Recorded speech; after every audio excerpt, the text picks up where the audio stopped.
Hi, Heather Holst-Knudsen here, CEO of H2K Labs and your host of the Revenue Room podcast, where we talk about accelerating revenue, driving profitability, and fueling enterprise value by leveraging data, digital, and AI. Before I kick off with our next guest, I'm excited to announce Revved Up 2025.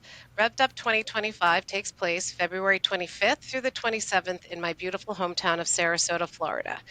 This is an invitation-only gathering and brain trust for CEOs and their revenue-critical C-suite teams leading multi-sided businesses such as media, events, data information, marketplaces, and professional networks. I launched Revved Up for a few reasons. I'm very passionate about this industry, and I saw what happened in 2000 with my family business, Thomas Publishing, or Thomas Net as it's well known in the market, and how the Google and platforms wrote the rules versus the media companies themselves. And right now we're in a stage where AI is entering center stage, and it's really going to be 10 times faster in terms of the impact and the pace of change. So it's really crucial for CEOs and their teams to understand how they're going to actually turn the threat into opportunity, define the rules of the game, rather than handing over revenue, profits, and enterprise value to somebody else.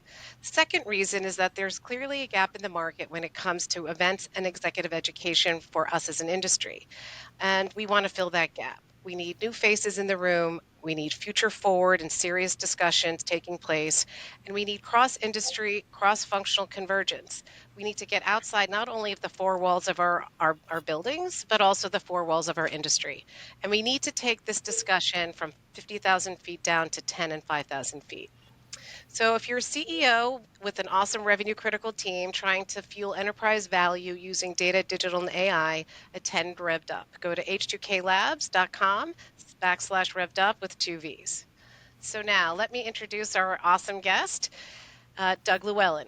Doug is a leader who's tackling one of the biggest challenges facing enterprises, how actually to deliver value from data and AI initiatives.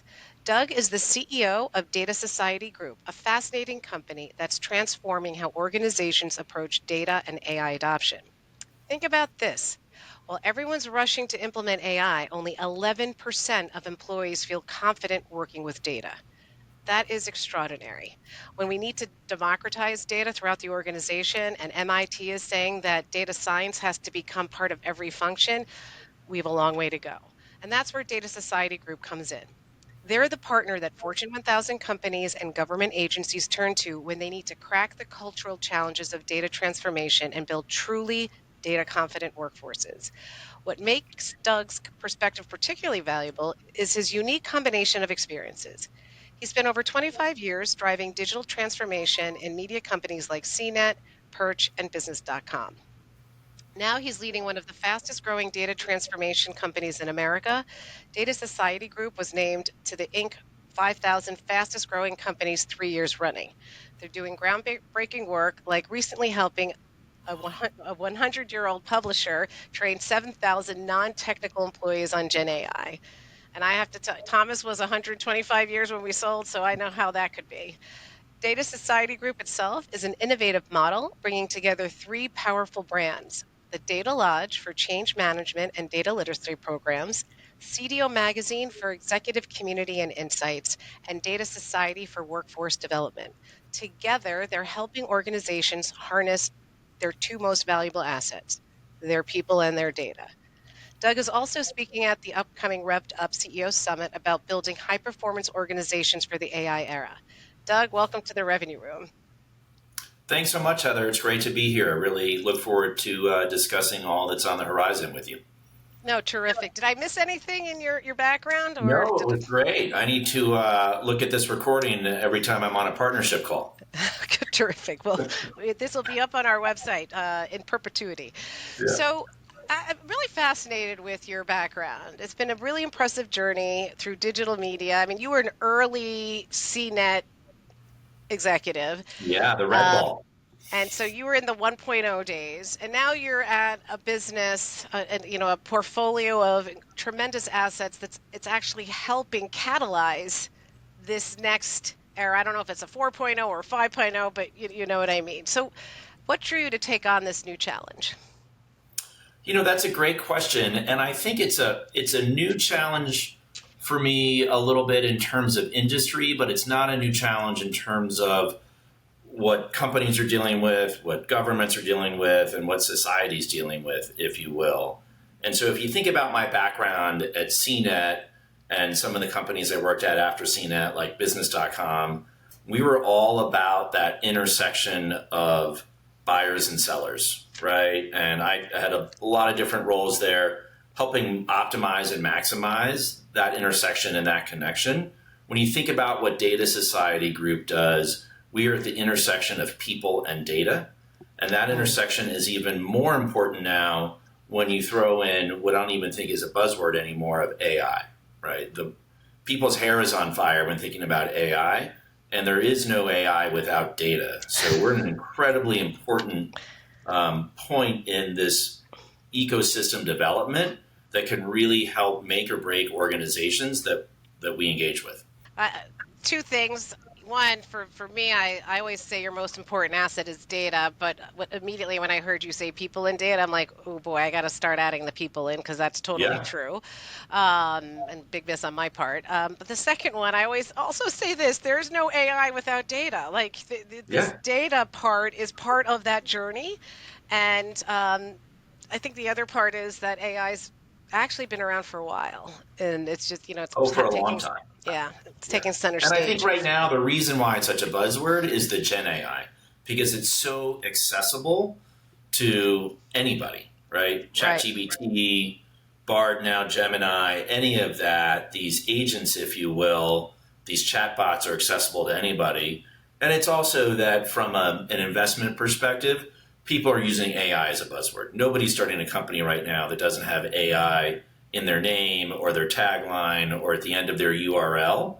But AI has been around for a couple of decades, right? If you think about it, in all the sort of machine learning and large language models.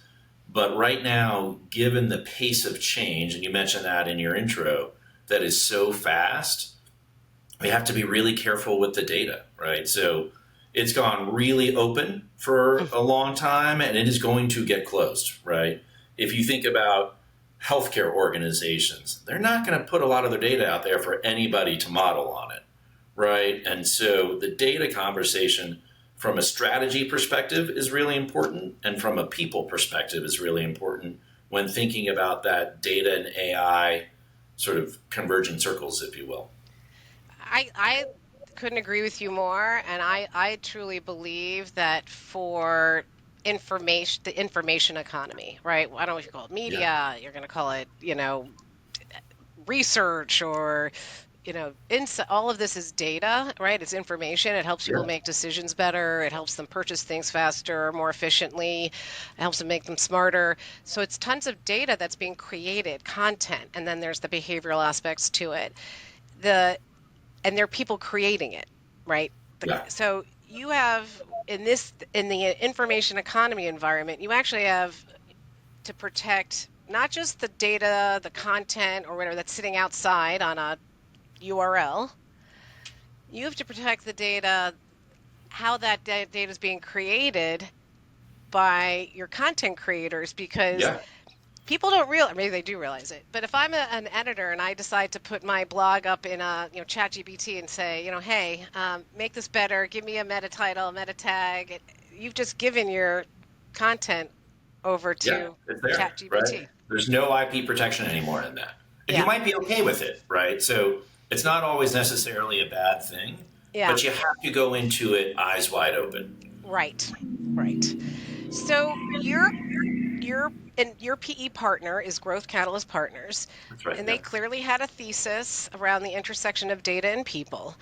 Um, and in less than a year, tell me if I'm wrong on this one, that you've already brought together the Data Lodge, CDO Magazine, and Data Society. Like you That's right. acquired We've them. acquired three companies. We started with the Data Lodge. Val Logan, who's a pioneer in the data literacy market, started the Data Lodge and ran it for just over 4 years before we acquired the company. She was the head of the CDO practice at Gartner for a long time, has an operations research background, super smart. And so Growth Catalyst Partners and I, really saw how we can sort of take the data lodge and what they do in terms of program change management and data culture and data literacy, and build on top of that a really important organization that helps partner with Fortune 1000 companies, government organizations, nonprofits, et cetera, to help them more effectively use data to drive business impact, right? And now that's data and AI, right? They're interchangeable.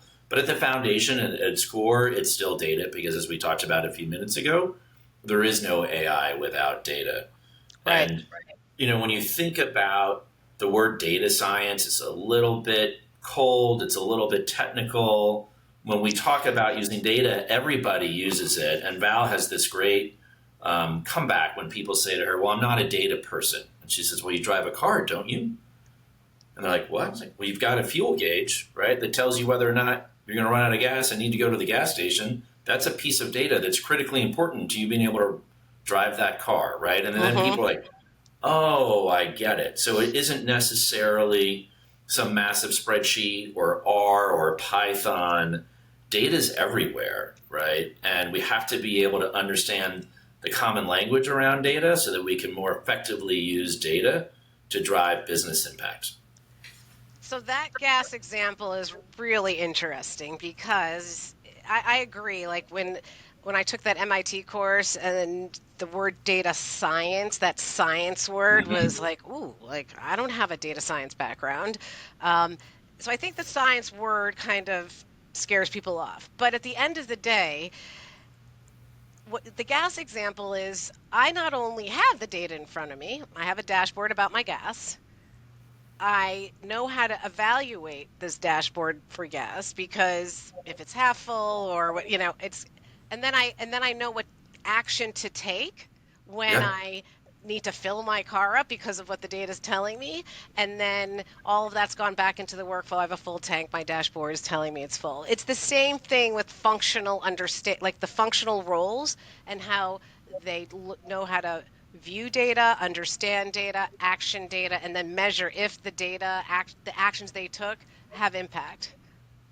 absolutely. And if you think about, I love how you use the word dashboard, right? Because we think about the dashboard in our cars all the time. There are dashboards all over everybody's screen all the time right now. Some are good, some are bad, but hopefully the vast majority of them are helping people do their jobs better, right? Mm-hmm. And so, we talk about revenue engines and revenue leaders and sales leaders all the time. Most of them have some sort of CRM system, typically Salesforce, and they have a pipeline and they're trying to understand, right, what the pipeline means for their month or their quarter, and their people are trying to understand that.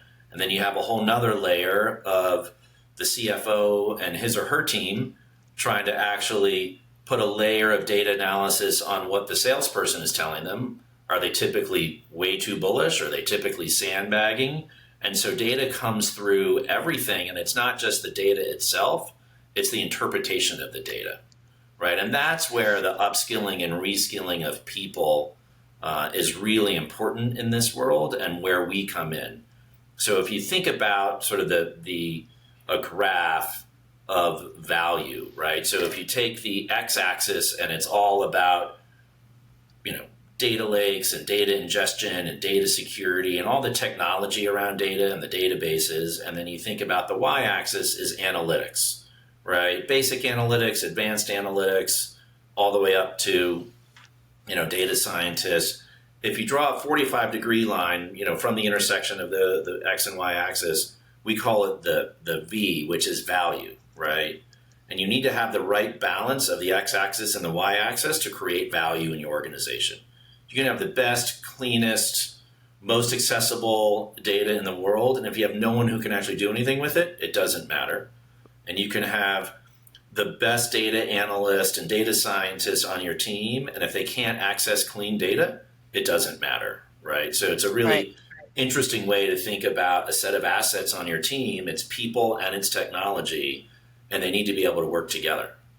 No, we just did a podcast with Paul Miller, CEO of Questex, and one of the points that came out of the discussion is it's right data at the right time to the right person in the right format, to the right function, Yeah, and right, and it's and then what's the right workflow that it goes into, in terms of, it's not just interpretation, it's how is it used and yeah, actioned, and then how are you absolutely. measuring it. So Yeah. just back to the acquisitions you made, and it's, to me it looks like there is a there's a there might be a three-prong play here, but it looks like a two-prong play is this is allowing you to go deep into existing customers Hmm. because you're offering different solutions that serve different layers of need. But it also, does it widen your market opportunity? Is it both? I think it's both, and for a couple of different reasons. So I'll take a half a step back and just talk about the rationale of the three, and maybe that will help the answer become a little bit more clear. So if you think about senior data leaders and senior AI leaders, and their core partners in the C suite or executive management suite, that is our focus, right? But we have two very different ways that are connected of adding value to those people in organizations. So if you take Data Lodge and Data Society, I look at that as sort of workforce development and culture change management group of products and services, suite of products and services. And I always like to think about it as an ecosystem that allows us to start at the beginning, right, with advisory services, executive sessions, data culture implementation, change management, the train the trainer programs we have at the Data Lodge. And there's a natural progression as people sort of move through that, open up the eyes of the organization, people realize how important all of this is, and then say, this is great. We've learned a ton around how to bring a data culture to our organization, but we've got 16,000 employees. There only might be 1,600 who have any sort of data literacy or data science background. What do we do now? And there's the natural handoff to Data Society, who's been around for 10 years, and their instructor based training. So, to be very clear, Data Society is instructor based training and everything from Gen AI 101 up to R and Python with coding environments. And it's not necessarily live. We might not be in a training room in the first floor of a large, corporate headquarters, but we do feel like having an instructor who can be there synchronously with students and learners is really helpful. We have office hours afterwards. And so those two acquisitions play really nicely together. It's a kind of vertically integrated stack, if you will, serving that sort of executive level management C suite folks, chief data officers, heads of AI, chief learning officers, in the L&D departments. And then on the CDO Magazine side, it is a community of data leaders and data practitioners who can get together and share best practices, contribute to thought leadership. We talk about it as CDO Magazine is for and by the CDOs, right? We don't have some massive editorial team of 100 people who are writing articles and authoring white papers. It comes from the community. We have 350 people on our CDO editorial board. We have tens of thousands of practitioners globally in our database, and they're contributing to this platform that allows people to do their jobs better by picking up the phone and saying, hey, I heard you in that last conference talk about this challenge you had with your database. We're having the same one. I don't want to repeat the mistakes you did. Let me do this. And so most of that connection happens through our events. We have large summits that happen several times a year, 800 to 1,000 people each, with all the typical sort of fireside chats, panel discussions, keynotes, networking areas. And then we do over 30 intimate executive level dinners every year across different communities. Chicago, Toronto, New York, Dallas, Columbus, Cincinnati, Atlanta, Washington, D.C., where 18 to 20 local data leaders get together around a topic and have a 2.5 3 hour dinner around it. And those are incredibly impactful and intimate and just allow for a level of discussion that doesn't happen in a lot of other places. That is so fascinating. So, a couple of things here. So, it sounds like, if I got this right, so Data Lodge is more of like, is it more discrete types of learning, like boot camps and the change management services? So you sign up for certain things, and but it's not a subscription model. It's not a subscription model, though there is a community of people who have gone through the boot camps who are then invited into the community, and there is an annual subscription to belong to that. But it is gated, right? You have to have gone through a Data Lodge boot camp and been certified in that to join that community. And that Okay. community, has webinars a couple times a month, and can share best practices with each other through that. But it is a service-based model on a boot camp perspective, Okay. and we really think about it as when a company is in a certain place in their data journey, it makes a lot of sense to bring in the Data Lodge and help them sort of expand their thinking about what they want and what they need. So the rest of their investment in data and upskilling and reskilling people is much more effectively used than sort of jumping in and saying, I want training for this, right? You have to know why you want the training for this. Mm-hmm. Mm-hmm. Okay. And then CDO Magazine is a broader offering because you have a large community, you have a very large editorial, crowdsourced, qualified crowdsourced content, sounds Yeah. like. And so you would have revenue streams from membership of the community, No, membership to attendance. the community is free, Okay, that's right? Because free. they're also contributing a lot, right? And Okay. so you give and you get, right? It is an event-based business model. Okay, So I got it. standard B2B media, event-based business model. And the reason why it makes sense for them to be together under the Data Society umbrella is that the learnings from each side of those businesses, the Data Lodge and Data Society workforce development business and the CDO magazine business, help each other, right? So the things we learn in a boot camp or in a classroom help us more effectively bring content and thought leadership to the community at CDO magazine. And everything we learn inside of an event, whether it's a large summit or an intimate dinner, allows us to more effectively enhance the content inside of our boot camps, our advisory sessions, the curriculum inside of our instructor-based training. And so there's really nice leverage that goes back and forth. Got it. And then Data Society, these companies are clearly paying you for training services. That's right. That's Yeah. exactly right. Yep. So you you have a very unique insight into the chief data officer role.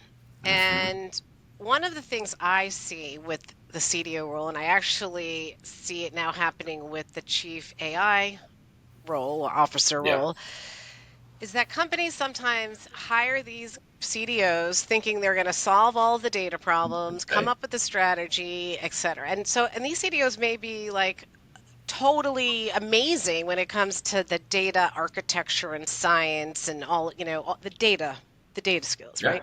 Yeah. But they're not business owners. Like they don't own functional areas of the business. So do you so one and now also their average tenure is less than 2.5 years. That's right. What do you tell me what you think if am I correct in my assumption that sometimes they're set up to fail because of the CEO type of expectation? Yes. And then what other challenges are they facing that 2.5 average tenure is what it is? I think there is so much coming at them. It is really hard to prioritize what to work on and understand where that failure in their job might happen.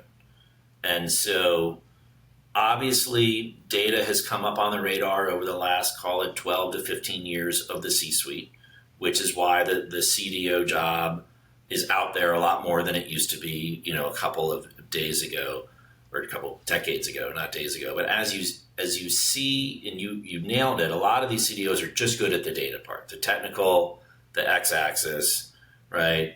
They may or may not have someone sort of helps them build the y-axis. But in order for them to really add value as a business person, a business leader around the C-suite table, they have to figure out how to make those two things work together to create that V that I talked about earlier. And a lot of them don't have the skills to do it, or a lot of them are playing whack-a-mole on everything, or sitting here like this when the board of directors chairman calls them and says, "What's your AI strategy?" And, it's a really frenzied job right now that is honestly somewhat unfair to the people who are in it. Yeah, it actually, and this is also something else I was talking about Paul earlier, is I don't think, and even at the board and the private equity level, I don't think the level of complexity when it comes to information type businesses where you have diverse customer segments, different revenue streams, different channels of engagement.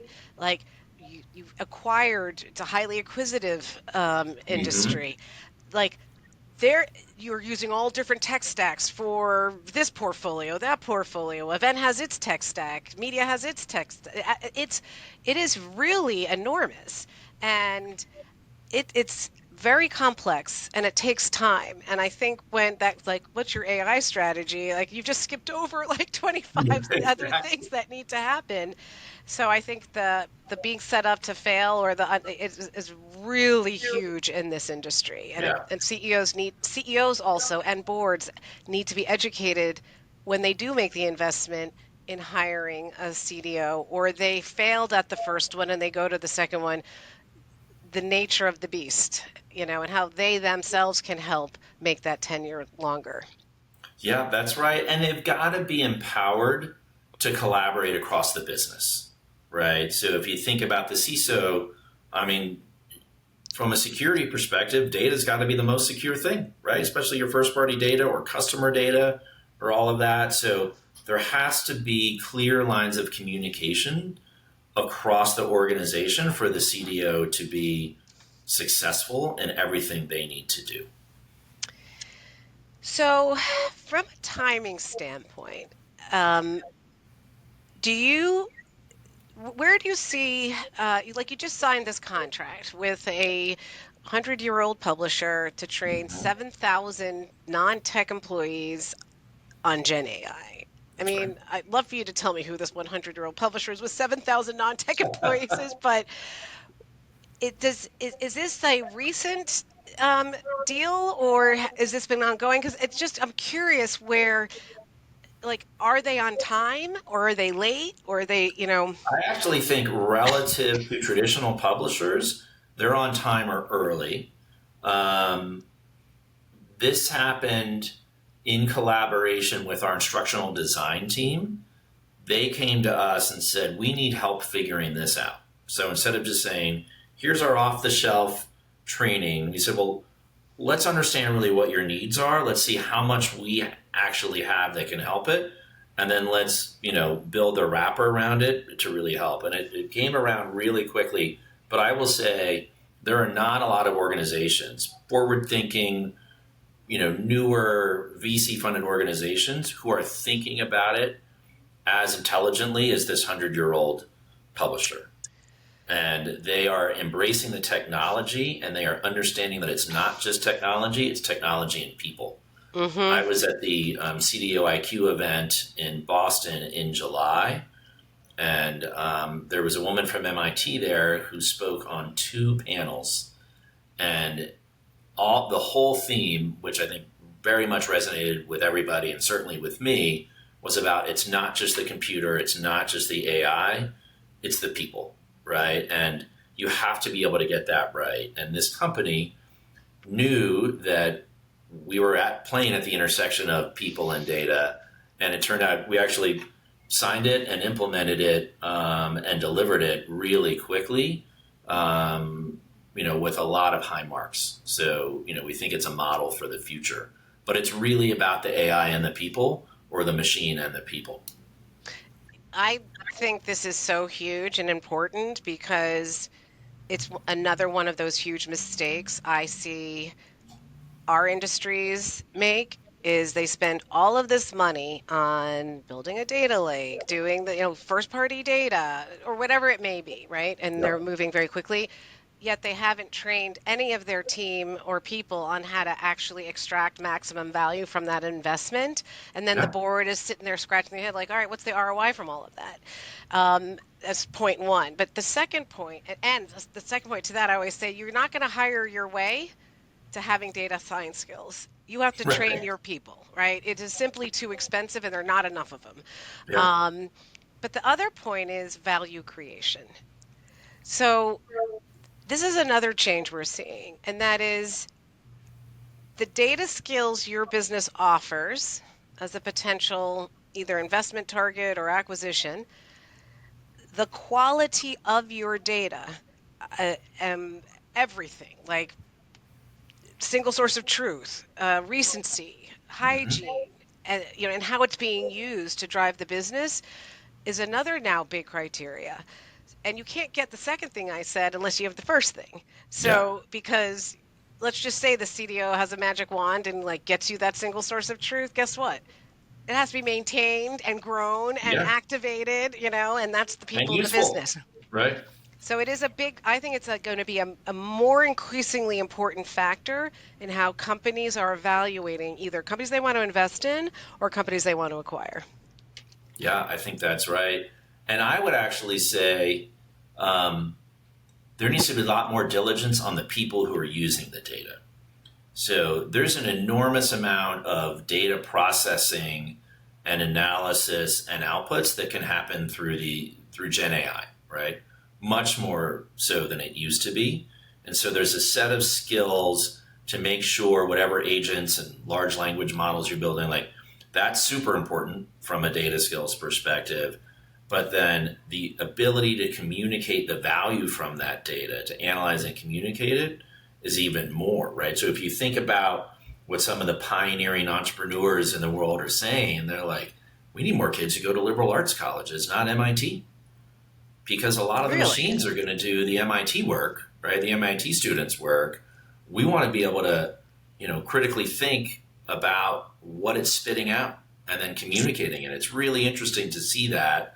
And I've listened to some podcasts where people are saying that who are very successful tech entrepreneurs. And I happen to be in the college search process with my senior in high school and talking to a lot of program leads at these universities who are talking about the same thing. It's really interesting. What a flip. Yeah, It went absolutely. from don't do like the liberal arts, you need to go get, coding and tech and Yeah. data to now go back. That's Not that that's phenomenal. not still important, right? Yeah. No, There's a it's lot of good. people who need that. There are plenty of population centers inside companies where those skills are absolutely necessary. We help companies with that. Universities and master's programs do that. Coding boot camps do that. There's an enormous amount, but I think the playing field is getting leveled in terms of there's a lot of processing power that will happen much faster and it's not cheaper yet, but eventually much cheaper than the people doing it. And so you really want people who can critically analyze it and effectively communicate it. And those aren't always just coding skills, right? So Yeah. I think, when people say, oh, ChatGPT and AI and all this are taking away jobs, I think it's just shifting the jobs. I think there's still a lot of people who need the technical skills, but even more so, there's just a lot more can be done with this Yeah. faster compute power. And so you're going to need people who can actually take the ball and run with it with all that's being done. No, that's great. So, and I hear this also. It's, you've mentioned that many organizations spend money on upskilling, but struggle to measure the impact. How does Data Society Group approach this challenge of demonstrating the ROI and data literacy investments? Yeah, a lot of what we try to do isn't just skills based. It's a big core component of our curriculum, but we also do capstone projects with the company's sort of real data and real scenarios. And so, the chief learning officer or the CDO who has funded right the courses that they're buying from us is able to see it happen practically, with their own data and their people doing it. Right. So it's a really nice way to show that ROI. Can you describe a sample capstone project? I find this part fascinating. Um, so many of these are proprietary. So let me try to think of one. Um, of course, you've got me on the spot here. Let me Sorry. think All about right. that while we're talking about Think other about stuff that and come later back and to come it. Yeah. back to it if you Well, we come can up talk with about it in anything. February when I'm on stage in, All in right, Florida. perfect. We'll Yeah, come up with I'll a do that. sample one. Yeah. All right. Now, and I'm really curious about this part. You're in a really interesting position. You are helping companies become not just proficient but excellent at data through the training and education and Mhm. empowerment of people. Yeah, How and is that? culture. Yeah. How is that turning over to you, like in your business and how you're managing your business? It's a great question, and I always like to say we should eat our own dog food, and we don't do it enough, right? Because when you think about the model, we're putting together three scrappy entrepreneur-led companies. We have a lot of back office work just to sort of build that platform and that foundation. Hmm. But one of the things we have done is we are building, not from scratch, but building off of a piece of software out there, a learning platform that allows us to have a lot more visibility into how we serve customers, how they're engaging, the success there, so that we have that dashboard and set of metrics that shows what we're doing. Um, that said, on the AI side, we are in the process of developing AI teaching assistants, to help those instructors, different things like that. So we are absolutely doing ourselves, what we advise other companies to do, but our work is never done, right? And we're also a lot smaller than a lot of these companies. So we're working with multinational, multi-billion-dollar, market cap companies. That is not us. So we have aspirations to be able to be as data forward and as data literate as we can. But it's not always easy when we're, just trying to serve our customers the best we can, which is our number one goal every day when we wake up. I live this every day myself. So, right, like I sit there, I'm like, hey guys, people hire us to help them be data driven, yet, Right. like, why aren't we doing this? And then you start thinking it through and start evaluating it, and you're like, wow, that costs a lot of money. You Yeah. need this platform, you need this person, et cetera. So, there really is a constraint when it comes to company Yeah. size and resources. It's not just that easy as snap your fingers. So Exactly. I'm glad you Exactly. made that point. And so I think you have to do smaller things. And so it sounds like how you're doing that is with building value for customers through the AI Hmm. learning assistance. And that's the way you're moving the needle forward forward with that. But then the Yeah. internal stuff will build as you guys grow. That's right. Um, and there's another point there too, which is you have to look at it from both perspectives, which is what we do for ourselves internally, right? How we optimize, make things better, get our own Yeah. insights, and then what we're building for customers. That's right. So, as AI continues to reshape the business landscape, and you've touched on this, but I want to dive a little deeper. What skills do you truly believe will be most critical for organizations to develop in their workforce over the next 2 to 3 years? And it's more than just data. It's got to, and I think we touched on data, the understanding, the agile thinking. I Yeah. don't know what So your one opinion is. skill I think data storytelling is a really important skill. Yeah. And I say that for a couple of reasons. And it goes back to what I said a few minutes ago around critical thinking, critical analysis, and communication. Yep. And so we absolutely believe a general level of data literacy is necessary across the organization. Doesn't matter what department you're in, it doesn't matter what level you are. Like everybody is touching data these days, Yep. right? You can think about data literacy, data fluency, data mastery. Different departments are going to need different parts of that, right? So, the people who are running, AWS and, different databases and stuff like that are going to need, more data fluency, data mastery than an online marketing analyst. But an online marketing analyst certainly needs data literacy and probably a little bit above that. But it's really, overall, I think data storytelling is really important, especially as we talked about, like the models would do a lot of the work for you. They're going to do a lot of the heavy lifting. And so if the heavy lifting is done and there's an output, you better be really good at understanding what you asked the model to do, what the model spit out for you, and then how you need to convey that to the recipient on the other end of your presentation. So you brought this. Okay, well, I have a couple of things I want to address in what you just said. So, one Yep, of them is measuring data literacy. This, do you have like a framework we to do. for functional areas?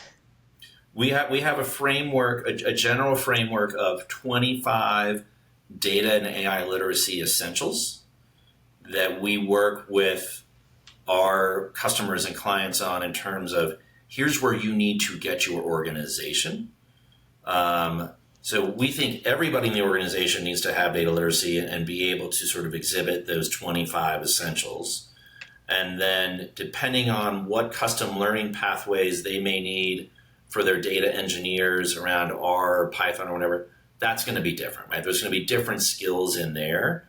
And, through the Data Society curriculum and the custom courses that we build with our customers, that stuff comes in and out, Mm-hmm. right? Yep. But there's a general framework that we believe from the executive suite all the way down to the mailroom and everything in between is really necessary. No, I absolutely agree. And I think the thing that was coming to my mind was you have to measure it from a leadership level, like you said, the executive level, but Mm-hmm.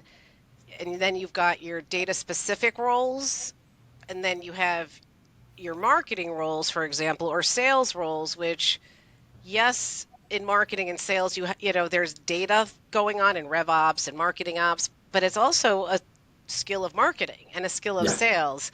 So it would be slightly different, or But we significantly also need different. to make sure, or companies need to make sure, and we help them do this, is that there's a common set of language underneath all of it. Mm, Because if the folks who are ingesting the data and cleaning the data, right, are sending it somewhere with a different set of language than the people who are using it, there's a real disconnect. mm-hmm. So at the Data Lodge, we like to use the term, and have trademarked it actually, information as a second language, just like sort of English as a second language. And there's a common set of language that helps these companies sort of level set on how they talk about data, how they use data, et cetera. So no matter whether you just have a basic set of data literacy, which is great because your job doesn't need any more of it, or you're all the way, a top data engineer, right? Let's make sure, at least at the foundational level, you're speaking the same language. Mm-hmm. Mm-hmm. Do you help with creating the common language? Absolutely, right? It's part of our Okay. IP. Yeah, it's part of our Yeah, IP. Yeah, that's really important. And yeah, one of the things that, again, I've seen this where you try to develop a common language, not just coming up with the common language, it's actually convincing people that this is the right yes, common right. language. And that's the culture part, Mm-hmm. right? And the culture part has to have buy-in from the top. Yep. If it Yep. doesn't have buy-in from the top, right, nobody's going to be convinced in the organization when they open up their email or their Slack and have 27 things they need to get done that day, right? Yep.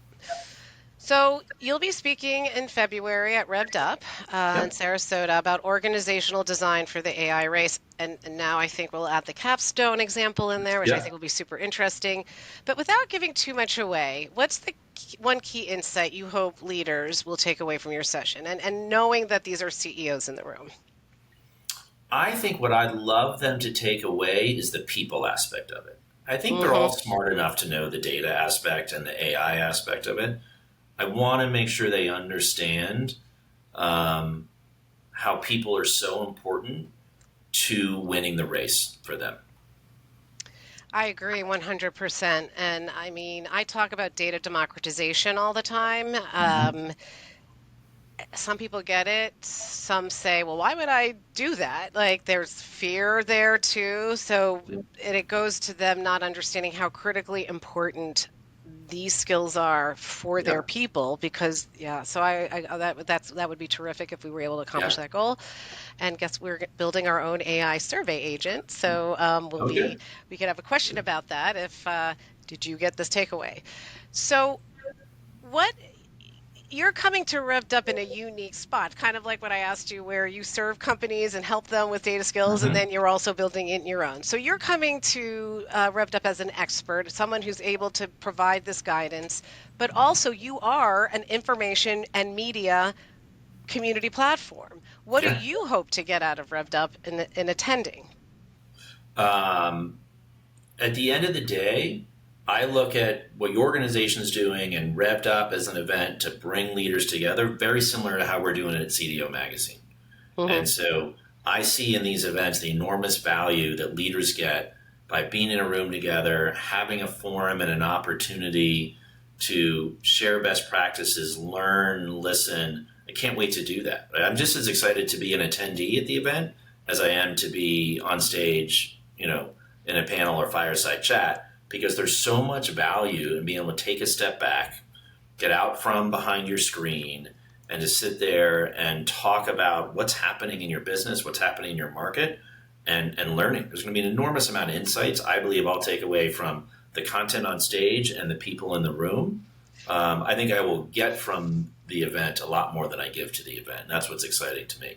No, I think your session's going to be fabulous. By the way, I'm actually personally very excited for it. So I am too. I think it'll be great. But it's and that's what's great about these events. And that's what's great about the communities that come together. And this is a highly curated community of leaders who are solving real problems daily, right? And they're drinking from the fire hose of AI and data and governance and security and all those different things. So the opportunity for folks to be in a room together, listening to speakers and presenters talking to each other, is just fantastic. great. Well, we're excited to have you. So we're coming up to the end of the podcast, Yeah. and I like to ask a few questions here. Just Yeah. if there's one thing, as a CEO running a basically a youngish business that's growing, Mhm. what what is your number one piece of advice right now, and how has it changed from when, 5 years ago? I try to tell myself this as my number one piece of advice. So I'll say it to others, given how fast paced everything is right now, is that you have to slow down to speed up. Ooh, that's great advice. And I think events like this allow leaders to slow down to speed up. As I said, get Hmm. away from the computer, get away from the 9 meetings a day, right? All the tasks, and really think about how you're trying to serve your customers, right? I even just think of myself is you're going so fast, you don't even have time to do the ideation and really sit down and think Mm-hmm. through. It's just, yeah. So I love that piece of advice. I might steal it Yep. from you. Um, and then, do you feel the business environment, and again, I think it's obvious at the pace of change. Are there other ways the business environment has changed that you think is kind of colliding in with the pace of change that complicates things further? Oh, absolutely. I don't want to date myself, but I'm 53 years old, and most of my career was spent in an office. And right now, lots of companies are fully remote and virtual, and lots of new employees are taking their first day on any job out of college on a Zoom from their kitchen table with Mm. 3 roommates in the room next to them. And I think that's going to have a pretty profound impact around how workforces learn and develop and are effective. That one example right there causes me such grave concern just thinking back when I entered the workforce, because there's so much learning by listening to other people, or even Right? watching how you sit in a meeting with your boss, That's right. how to work well. Yeah. And yeah, so I agree. So, all right, so now for a couple fun questions. I like to do a Yeah. little quick rapid fire. Um, What's the best book you have read? The best business book I have read is The Hard Thing About Hard Things. Have you read it? I have not. I'm going to write this one down. Yeah, Ben Horowitz. It is unbelievably good. It's very targeted to CEOs as being sort of that last line, right? No Hmm. matter what, no matter who is at fault, you are at fault, right? And so you need to be able to make the decision you feel the most comfortable with, no matter what, because at the end of the day, the board's coming to you. They're not coming to the people who work for you.